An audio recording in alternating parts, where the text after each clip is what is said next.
सदगुरु जोगी पीर धाम से अवतारों की कलाओं के बारे में समझेंगे और किस किस के अवतार होते हैं।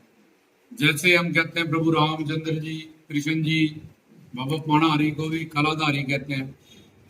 तो ये पेड़ पौधे जो होते हैं इनमें एक या दो कलाएं होती हैं क्योंकि ये जोनियों में है। उससे ज्यादा तीन चार कलाओं से होते हैं पशु पक्षी, मतलब नॉलेज। उससे ज्यादा मानव में पांच या किसी किसी में 6 कलाएं होती हैं।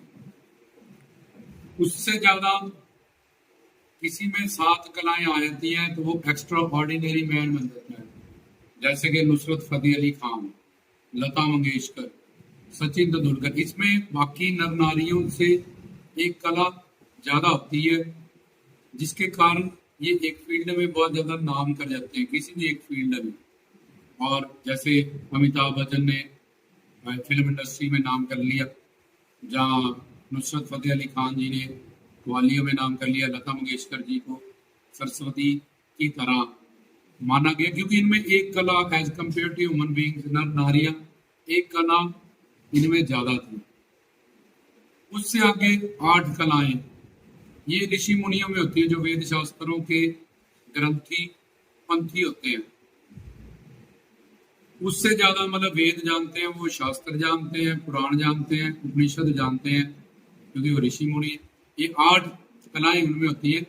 अब ये मानव की तो 7 कला तक, 5 से लेके इस 5 6 या किसी किसी में 7, उससे नीचे पशु पक्षी, उससे नीचे पेड़ पौधे।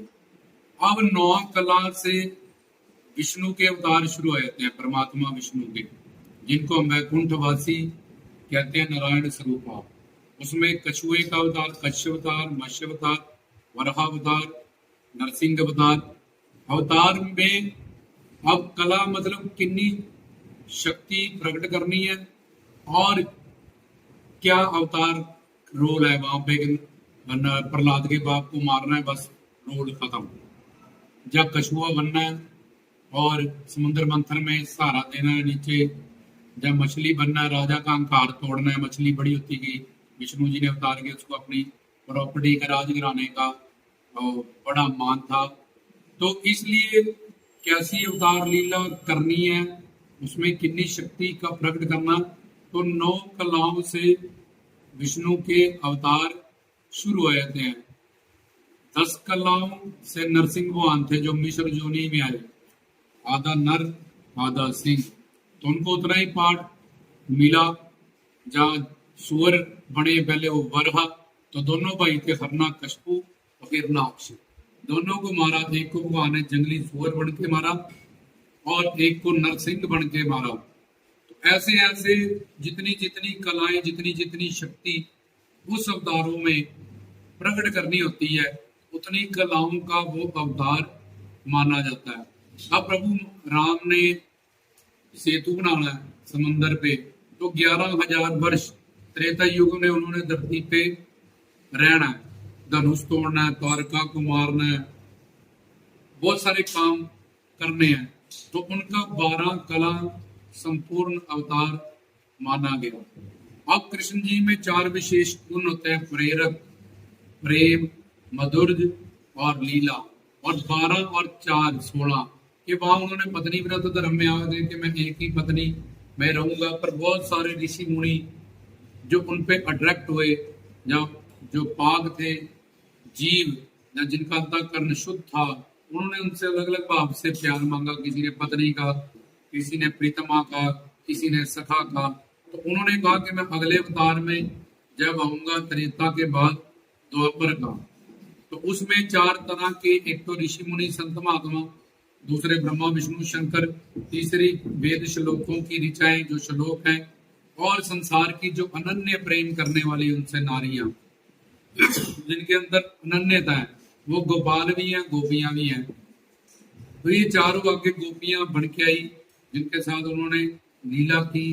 उनकी एक प्रेरक टीम थी, मधुर्य भाव का उन्होंने रस दिया, और प्रेम, प्रेरक, मधुर्य, लीला, तो 12 और 4 भी ये चार चीजें और ज्यादा जो प्रभु राम के अवतार में उन्होंने प्रकट नहीं की थी, वो कृष्ण जी ने अपने अवतार में, संपूर्ण अवतार में 16 श्रृंगार कहते हैं कृष्ण जी का।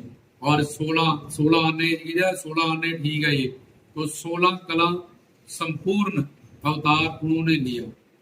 अब इसके बाद संत हैं, जब गुरु हैं, पहले बताए ऋषि मुनि जो 8 कलाओं से संपूर्ण है। तो ये विष्णु जी के 24 अवतार होते हैं और शंकर जी के 19 अवतार होते हैं। द्वापर युग में विष्णु जी हर बार अवतार लेते हैं। तो अब या तो ब्रह्मा विष्णु शंकर इनके अवतार हुए, ये अवतार लेंगे, कलाओं से युक्त होंगे। तो कई बार ब्रह्मा विष्णु शंकर के नहीं, शक्तियां आपस में मिलके करुणा शक्ति, कृपा शक्ति, विरोधाभाव शक्ति, भगवान की बहुत सारी शक्तियां आती हैं, कृपा शक्ति, करुणा शक्ति। तो शक्तियां आपस में एकाग्र होके संतों के रूप में अवतार लेती हैं। जब अंतर्यामी जिनको आत्मा तक का ज्ञान होता है, उसके बाद ब्रह्म ज्ञानी जिनको आत्मा प्लस परमात्मा का साक्षात्कार उन्होंने किया है, सचखंड की जोत कह लो, या परमात्मा का निर्गुण रूप का दर्शन दीदार किया। और इसके भी आगे रसिक परमहंस होते हैं, क्योंकि ब्रह्म ज्ञानी हमें ब्रह्म का ज्ञान ब्रह्मानंद प्रदान कर देते हैं, मोक्ष मुक्ति प्रदान। पर जीव को चाहिए प्रेम और चाहिए सेवा, तो वो तृप्ति होते हैं। इसलिए इनके आगे है रसिक संत, जो रस देते भी है और हमसे रस लेते भी हैं।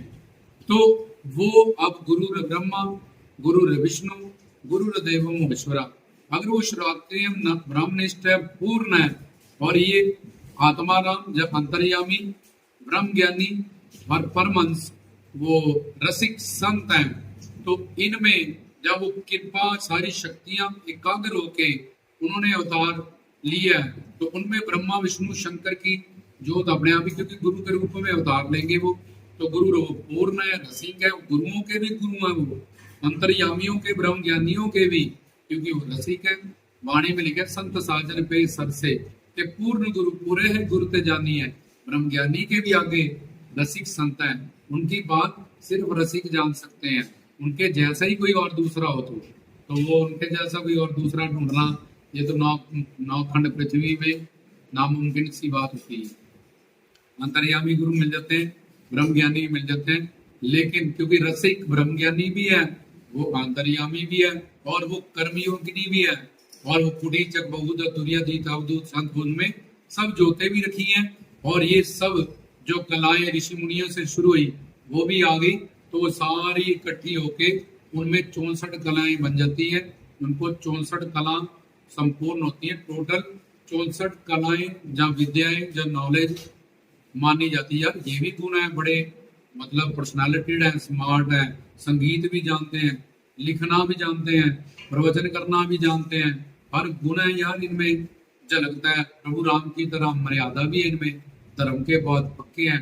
कृष्ण की तरह लीलाएं भी है इनमें, ब्रह्मा की तरह ब्रह्म ज्ञान भी है इनमें, वेद शास्त्रों ग्रंथों पंथों का, और ऋषि मुनियों को जैसे वेद शास्त्रों ग्रंथों पंथों का मुनि मन पे कंट्रोल है इनका।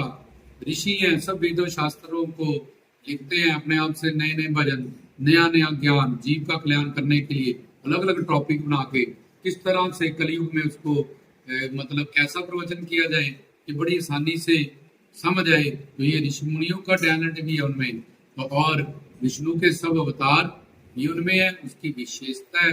जो भी जितने भी अवतार हुए हैं, तो इसलिए वो सारी शक्तियां प्लस ये सारे अवतार मिलके उनके एकाग्र रूप होके उन्होंने अवतार लिया होता है। बहुत बड़ी सुप्रीम पावर है, तो उनको 64 कला संपूर्ण अवतार कहते हैं। लेकिन ऐसा ज्ञान या ये सब बातें कोई जान नहीं सकता, क्योंकि वो बिल्कुल डाउन टू अर्थ रहते हैं, एक लड़के की तरह, नर की तरह बिहेव करते हैं। तब ये ब्रह्मा विष्णु शंकर ही नहीं पता लगने देते, ऋषि मुनि नहीं अपने आप को कहते कि हम संत हैं।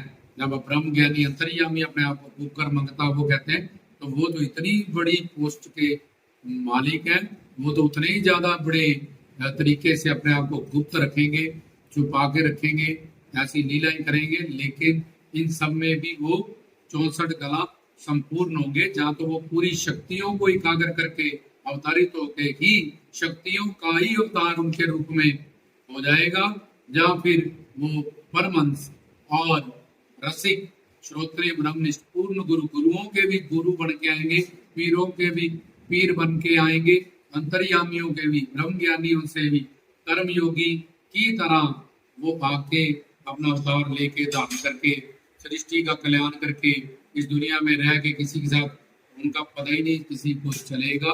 तो ऐसे 64 कला संपूर्ण भी अवतार होते हैं, कभी कभी नौखंड पृथ्वी पे कई कई।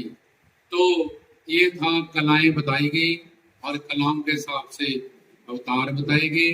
तो इसलिए सब अवतारों की इज्जत करें, क्योंकि किसी में शक्ति कम उन्होंने रखी, किसी में ज्यादा रखी। कई ब्रह्मा विष्णु शंकर जी ने अवतार लिया लोगों के कल्याण के लिए, कई संतों ने लिया, और अलग अलग कलाओं से उन्होंने, विद्याओं से अवतार लेके इस दुनिया का सबने कल्याण ही किया।